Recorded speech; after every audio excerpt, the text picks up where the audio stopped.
Well, with me next is Dr. Adna Ismail. She's a former foreign minister for the semi-autonomous region of Somaliland, a former Somali First Lady, and a renowned activist working to improve healthcare and education in her homeland.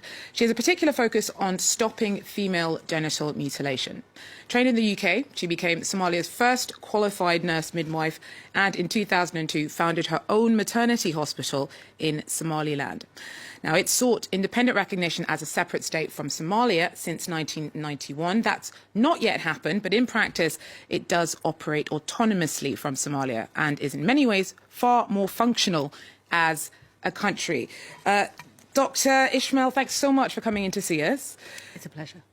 First of all, do you think that Somaliland is any closer to being recognised than when you were foreign minister in the mid-2000s?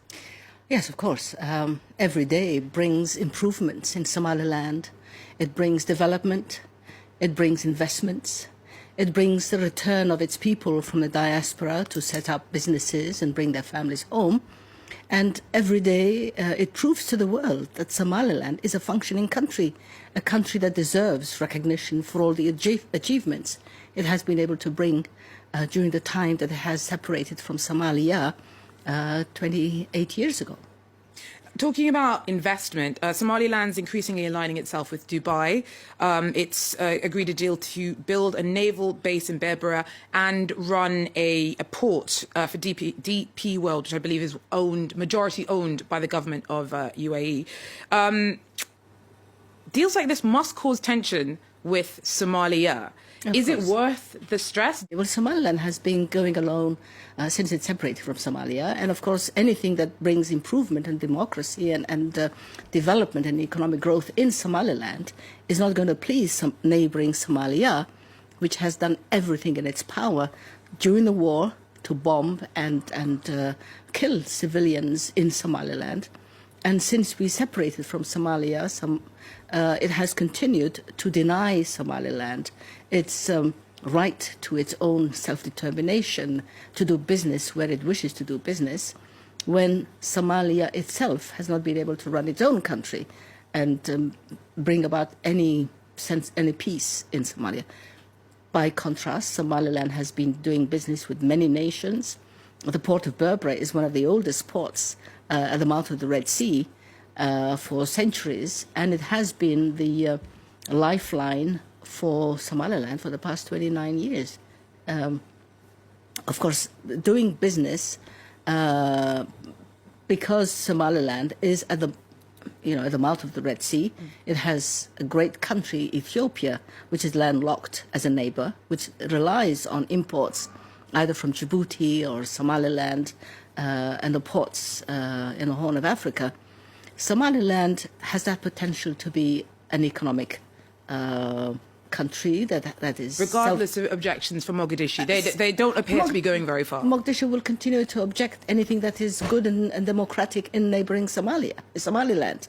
You were also named special representative for peace talks between the two governments, between Somalia and Somaliland. Yes. Both countries have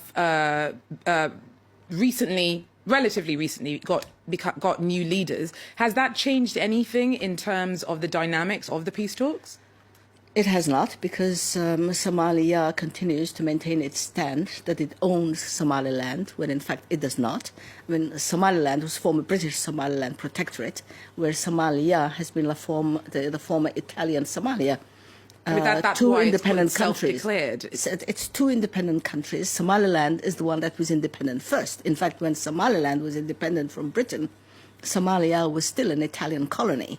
So it's not one country that owns the other. There were two sovereign Somali nations that decided to unite. Many countries decide to unite. Many companies decide to unite. It was a voluntary union. It was not a conquest of one country over the other.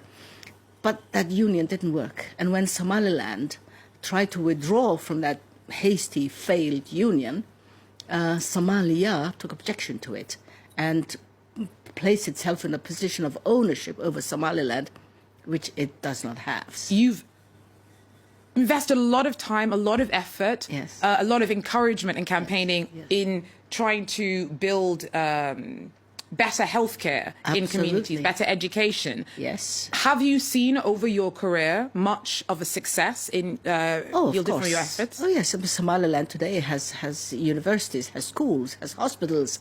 Somaliland in 1991, when the troops of Somalia were ousted, was a country that was left for dead. It was flattened out.